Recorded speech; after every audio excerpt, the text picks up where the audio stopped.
Hello students, स्वागत है आप सभी का हमारे इस वीडियो सीरीज में। जैसा कि आप सभी को पता है कि यूटेट और सीटेट के लिए ये वीडियो सीरीज हमने शुरू करी है। फिलहाल हमारा उद्देश्य 27 सितंबर को होने वाली यूटेट की परीक्षा से है और इस वीडियो सीरीज में हम बात कर रहे हैं यूटेट के प्रीवियस ईयर पेपर के क्वेश्चंस को। आप सभी को पता होना चाहिए कि प्रीवियस ईयर पेपर जो है यूटेट के पेपर में बहुत ज़्यादा इंपॉर्टेंट रोल अदा करता है। इसलिए हम इस वीडियो सीरीज को आप लोगों के समक्ष लेके आए हैं, जिसमें हम पुराने पेपर कर रहे हैं। इस वीडियो सीरीज में हमने पहले अभी ईवीएस के और सीडीपी लैंग्वेज के सभी सेक्शन के लगभग कुछ वीडियो सीरीज कवर करी हैं। आज इस वीडियो में हम बात करने वाले हैं सीडीपी का ये सेक्शन रहेगा। 2019 का इस यूटेट पेपर फर्स्ट है और सीडीपी के 30 क्वेश्चन हम इस वीडियो सीरीज में सॉल्व करने वाले हैं। तो चलिए ज़्यादा देर न करते हुए सीधे क्वेश्चन पे आते हैं। पहला क्वेश्चन है हमारा, मनोविश्लेषणात्मक प्रणाली के जन्मदाता कौन थे? वुडवर्थ, सिगमंड फ्राइड, जुंग और जे.एस. रॉय। इसका जो राइट आंसर हो जाएगा वो सिगमंड फ्राइड। सिगमंड फ्राइड ने क्या दी थी? मनोविश्लेषणात्मक प्रणाली दी थी। ठीक है, ऑप्शन बी इसका बिल्कुल राइट आंसर हो जाएगा। आगे देखिए, विद्यार्थियों की शिक्षा में ... की महत्वपूर्ण भूमिका होती है। आनुवांशिकता, वातावरण, उपयुक्त दोनों और इनमें से कोई नहीं। इसका जो राइट आंसर हो जाएगा उपयुक्त दोनों। देखिए, डेवलपमेंट जो होता है वो हेरिडिटी और इन्वायरमेंट दोनों से इफेक्ट पड़ता है उससे। ठीक है, आपकी आनुवांशिकता कैसी है उससे भी आपका डेवलपमेंट में विकास पड़ेगा और इन्वायरमेंट कैसा है उससे भी आपका एजुकेशन पे प्रभाव पड़ेगा। तो दोनों आपके राइट आंसर हो जाएगा, मतलब उपयुक्त दोनों। ऑप्शन सी बिल्कुल राइट आंसर हो जाएगा। आगे देखिए, क्वेश्चन नंबर 3 है, संज्ञानात्मक विकास कॉग्निटिव डेवलपमेंट का तात्पर्य है ग्रहण की गई संवेदी सूचनाओं का रूपांतरण, ग्रहण की गई सूचनाओं का विस्तारण, सूचनाओं का संग्रहण एवं पुनर्प्रस्तुतिकरण और उपयुक्त सभी। इसका जो राइट आंसर हो जाएगा, कॉग्निटिव डेवलपमेंट इन सभी चीजों को डोनेट करता है, तो उपयुक्त सभी इसका राइट आंसर हो जाएगा, ऑप्शन डी। क्वेश्चन नंबर 4 है, गर्भधारण से लेकर जन्म तक की प्रक्रिया को क्या कहा जाता है? तो इस प्रक्रिया को कहा जाता है प्रसव पूर्व अवस्था। ऑप्शन ए बिल्कुल राइट आंसर हो जाएगा क्वेश्चन नंबर 4 का। ठीक है, प्रसव पूर्व अवस्था कहा जाता है आपका बचपन, आपका बाल्यावस्था को कहा जाता है इन्फेंसी, जिससे 0 से 2 साल तक के बीच की अवस्था होती है। उत्तर बाल्यावस्था यह आती है आपकी उत्तर बाल्यावस्था आपके 6 साल से लेके 12 साल की स्टेज को उत्तर बाल्यावस्था कहते हैं। पूर्व बाल्यावस्था आपका 2 से 6 साल की स्टेज को कहा जाता है, जबकि किशोरावस्था कहा जाता है आपका 13 साल के बाद किशोरावस्था में एडोलेसेंस एज काउंट होती है। ठीक है, आगे देखिए, जीन पियाजे के अनुसार बच्चों में का अमूर्त तर्क और तर्क कौशल किस दौरान विकसित होता है? ठीक है, ज्ञानेंद्रीय अवस्था, पूर्व अनुक्रमिक अवस्था, औपचारिक अवस्था और ठोस परिचलन अवस्था। जो इसका राइट आंसर हो जाएगा वो औपचारिक फॉर्मल ऑपरेशन स्टेज जो है, ऑप्शन सी बिल्कुल राइट आंसर है। पिछली वीडियो में भी हमने बताया था कि जीन पियाजे बहुत एक इंपॉर्टेंट टॉपिक अदा करता है आप लोग। इसने आयु और मेंटल कॉग्निटिव डेवलपमेंट को देखते हुए 4 स्टेजों में बच्चे के विकास को बांटा गया था और उन स्टेजों की परिभाषा देकर उनके स्पेसिफिक जो विशेषताएं हैं उनको बताया गया था। ठीक है, तो इससे रिलेटेड क्वेश्चन आपके लगातार पूछे जाते हैं, तो जीन पियाजे को एक बार अच्छे से पढ़ लीजिएगा और उसकी जो 4 स्टेजेज हैं उनकी विशेषताओं को जरूर पढ़ लीजिएगा कि किस स्टेज में क्या क्या चीज़ें होती है।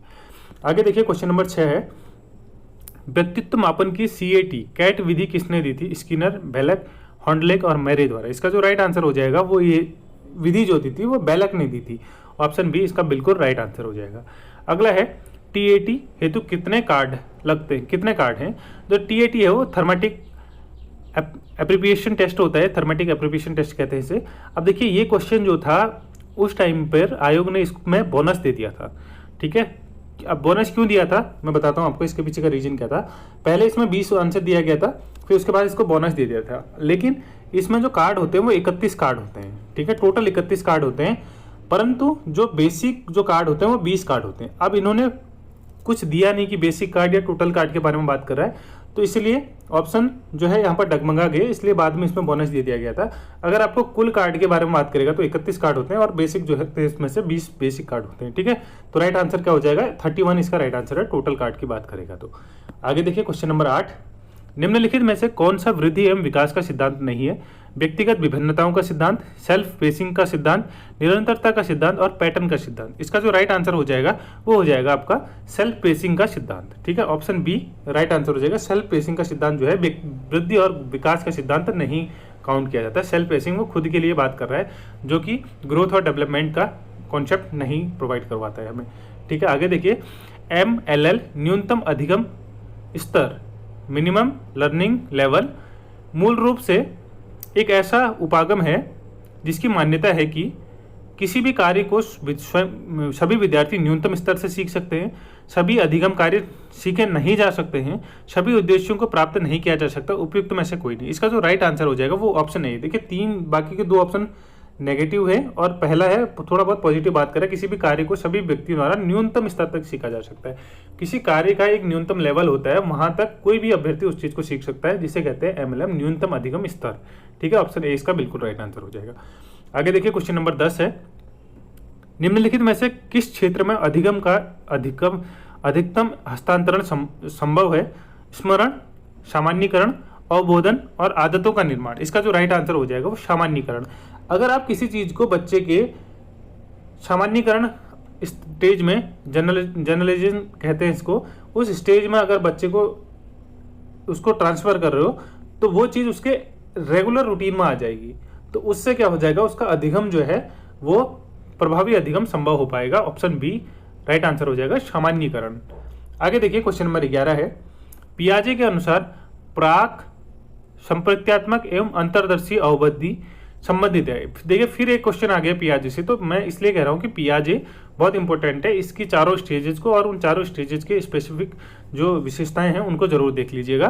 तो ये कह रहा है पियाजे के अनुसार पाक, संप्रत्यात्मक, अंतर्दर्शी अवधि किस स्टेज को दिखाती है? इसका जो राइट आंसर हो जाएगा इनमें से कोई नहीं। ठीक है, ये जो तीन स्टेजेस हैं, sensory motor stage, concrete operational, formal operation और प्री ऑपरेशनल स्टेज, इसमें से नहीं दिया गया, तो इसका राइट आंसर है प्री ऑपरेशनल स्टेज, जो चौथी अवस्था होती है उससे दिखाता है, जबकि तीन नहीं है इसमें, तो उपयुक्त में से कोई नहीं, चौथी अवस्था जो बची हुई है वो इसका राइट आंसर हो जाएगा। ठीक है, आगे देखिए क्वेश्चन नंबर 12 है, अभिप्रेरण का चालक सिद्धांत किसके द्वारा दिया गया था? Victor Hume, Maslow, R S. Woodworth और स्किनर। इसका जो राइट आंसर हो जाएगा वो दिया था आर.एस. वुडवर्थ ने इसका अभिप्रेरण, जो मोटिवेशन की जो थ्योरी दी थी, इंटरनल, एक्सटर्नल और मोटिवेशन होता है, आपको पता ही होगा, तो मोटिवेशन की जो चालक सिद्धांत दिया था वो आर.एस. वुडवर्थ ने दिया था। ऑप्शन सी राइट आंसर हो जाएगा। आगे देखिए क्वेश्चन नंबर 13 है, बुद्धि लब्धि प्रत्यय किसने प्रस्तुत किया था? ठीक है, बुद्धि लब्धि जो IQ कहा जाता है जिसे, वो किसने जो है, जो शब्द है वो किसने दिया था? वो दिया था आपका विलियम स्टर्न ने। ऑप्शन सी इसका राइट आंसर हो जाएगा। ठीक है, ऑप्शन सी राइट आंसर है, विलियम स्टर्न। आगे चलिए क्वेश्चन नंबर 14 है, फिर एक बार फिर आ गया, बुद्धि के बहुबुद्धि सिद्धांत का प्रतिपादन किसने किया था? तो मेमोरी से एक क्वेश्चन और आ गया, इंटेलिजेंस से, बहुबुद्धि का सिद्धांत जो है वो किसने दिया था? कह रहे जो बहुबुद्धि का सिद्धांत दिया था वो गार्डनर ने दिया था, तो इसका ऑप्शन डी राइट आंसर हो जाएगा। ठीक है, गार्डनर ने किसका सिद्धांत दिया था? बहुबुद्धि का सिद्धांत दिया था।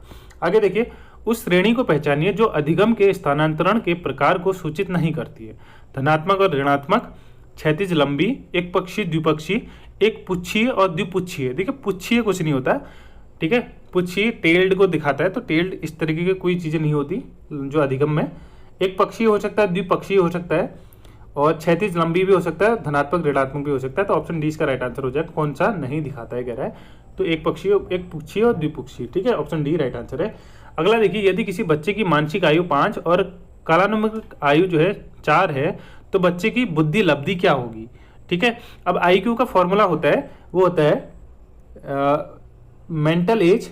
अब मेंटल एज इसकी दी है कितनी? 5 अपॉन क्रोनोलॉजिकल एज, कालानुक्रम एज है, इंटू 100। ठीक है, इससे आपका IQ निकल जाता है, और 4 से 100 कट गया आपका 25 बार, क्योंकि 25 को 100 होता है, तो 25 गुणा 5 बचत करेंगे तो 125, आपका ऑप्शन ए राइट आंसर हो जाएगा, 125। आगे देखिए क्वेश्चन नंबर 17 है हमारे पास, थॉर्नडाइक ने सीखने का नियम नहीं दिया। देखिए थॉर्नडाइक के 3 नियम हैं, मैं आपको पहले वीडियो में भी बता चुका हूं, अभ्यास का नियम, तत्परता का नियम और प्रभाव का नियम। तो अवलोकन का नियम इनमें से नहीं है, ऑप्शन सी राइट आंसर हो जाएगा। ठीक है, कौन सा नहीं है पूछ रहा है, अब एक बार फिर से याद कर लीजिएगा, तत्परता, प्रभाव और अभ्यास, ये 3 नियम दिए थे थॉर्नडाइक ने अपने सीखने की, जो उसने थ्योरी दी थी उसके अंतर्गत ये 3 नियम आते हैं। ठीक है, आगे देखिए क्वेश्चन नंबर 18 है हमारे पास, शिक्षण कौशल से संबंधित निम्न में से कौन सा है? कौन सा शिक्षण कौशल से संबंधित है? श्यामपर पर लिखना, प्रश्नों को हल करवाना, प्रश्न पूछना, इनमें से सभी। आप सभी देख रहे हो कि ये सभी जो कौशल है शिक्षण कौशल से संबंधित है, तो ऑप्शन डी इसका राइट आंसर हो जाएगा। आगे देखिए क्वेश्चन नंबर 19 है हमारे पास, सीखने की प्रक्रिया में सक्रिय अनुबंधन का आधार क्या कहलाता है? आवश्यकता, पुनर्बलन, उद्दीपक और इनमें से कोई नहीं। इसका जो राइट आंसर हो जाएगा वो पुनर्बलन, रीइंफोर्समेंट कहलाता है। आपने सुना भी होगा पुनर्बलन का सक्रिय अनुबंधन सिद्धांत, वो रीइंफोर्समेंट को दिखाता है। ऑप्शन बी राइट आंसर हो जाएगा आपका। आगे चलिए क्वेश्चन नंबर 20 हमारे पास, सूक्ष्म शिक्षण चक्र को पूरा करने की समयावधि, जो माइक्रो टीचिंग है उसकी समयावधि क्या मान सकते हैं। तो इसका आपको सभी को, अगर आपने माइक्रो टीचिंग करी होगी अपनी ट्रेनिंग के दौरान, तो आपको पता होगा कि माइक्रो टीचिंग 36 मिनट में कवर कर दी जाती है, जिसमें 5 सेक्शन होते हैं। स्टार्टिंग के 2 सेक्शन होते हैं आपके 6-6 मिनट के, फिर अगला सेशन आता है 12 मिनट का, उसके बाद के 2 सेशन आपके आते हैं फिर से 6-6 मिनट के। तो टोटल 5 सेशन, एक सेशन आपका बीच का जो होता है वो 12 मिनट का होता है, और बाकी के 4 सेशन 6-6 मिनट के 24 मिनट के हो जाते हैं। ठीक है, तो इसलिए इसका राइट आंसर 36 मिनट में आपकी माइक्रो टीचिंग खत्म हो जाती है। ऑप्शन डी राइट आंसर हो जाएगा।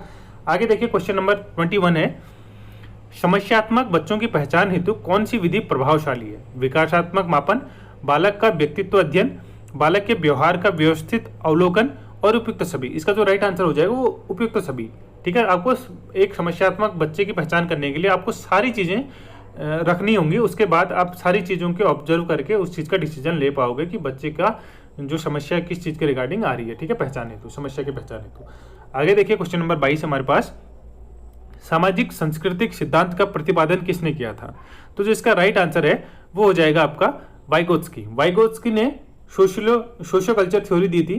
ठीक है, सामाजिक सांस्कृतिक सिद्धांत वाइगोत्स्की का सिद्धांत था। ऑप्शन डी राइट आंसर हो जाएगा।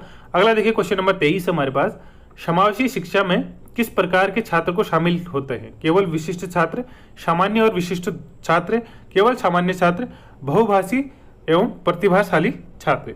इसका जो राइट आंसर हो जाएगा वो ऑप्शन बी होगा। देखिए इंक्लूसिव एजुकेशन जो होती है वहां पर क्या होती है, आपको दोनों टाइप के बच्चे देखने को मिलते हैं। एक जो नॉर्मल है, जनरल है, और स्पेसिफिक जो विशिष्ट छात्र, दोनों छात्र देखने को मिलते हैं इंक्लूसिव एजुकेशन में। ठीक है, ऑप्शन बी इसका बिल्कुल राइट आंसर हो जाएगा। आगे चलिए क्वेश्चन नंबर 24 हमारे पास, समावेशीकरण की सफलता के लिए आवश्यक है। ठीक है, इंक्लूसिव एजुकेशन है, उसकी सक्सेस के लिए क्या आवश्यक है। क्षमता निर्माण, अभिभावकों की भागीदारी, अभिप्रेरणा और उपरोक्त सभी। अब ऐसे मामले में आपको सारी चीजें कोऑर्डिनेट बिठा के चलनी होती हैं, तो इसका फिलहाल के लिए आंसर हो जाएगा उपयुक्त सभी। ये सारी चीजें आपके पास होनी चाहिए, उपयुक्त सभी बिल्कुल राइट आंसर है।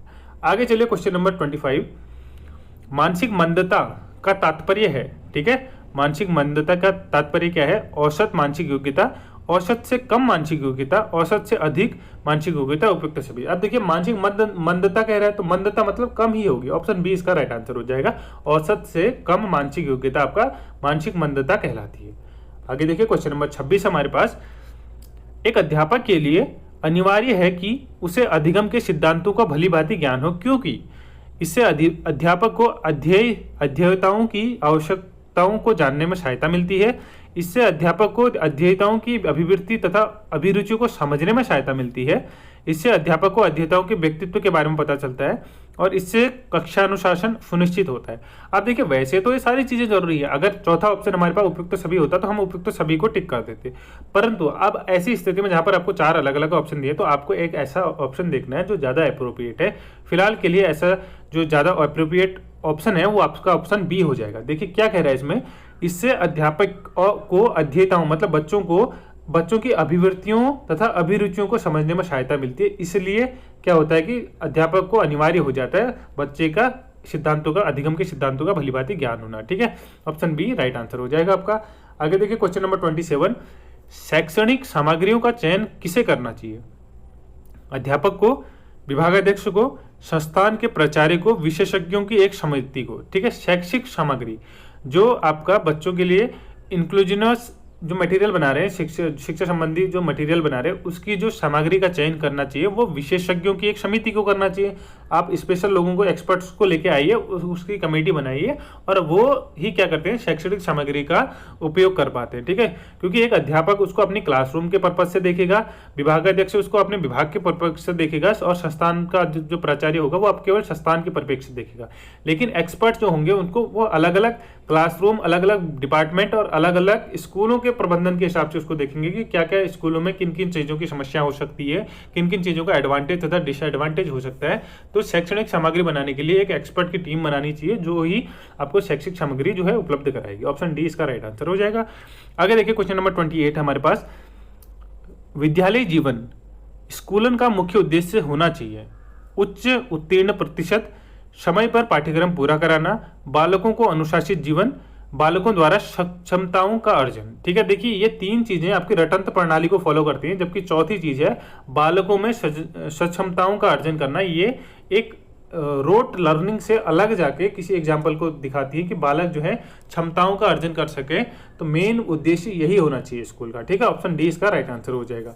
आगे देखिए, सम्मिलित शिक्षा पर शिक्षक की सफलता निर्भर करती है समुदाय के सहारे पर, शिक्षण अधिगम सामग्रियों की उच्चतम गुणवत्ता पर, पाठ्य पुस्तकों की उत्कृष्टता पर, अध्यापक की अभिवर्त्यात्मक परिवर्तन पर। तो सम्मिलित शिक्षा निर्भर करती है अध्यापकों की अभिवर्त्यात्मक परिवर्तन पर। ऑप्शन डी इसका राइट आंसर हो जाएगा।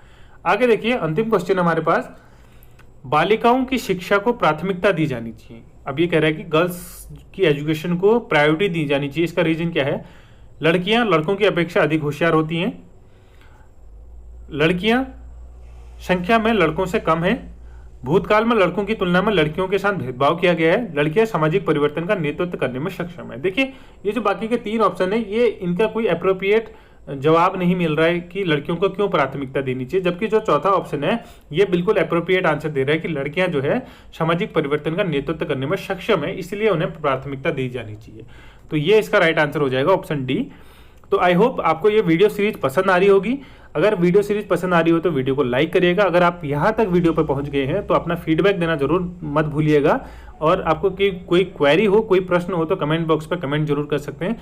चैनल को सब्सक्राइब करिएगा ऐसी और वीडियोज पाने के लिए। Thanks for watching. मिलते हैं नेक्स्ट वीडियो में, तब तक के लिए बाय।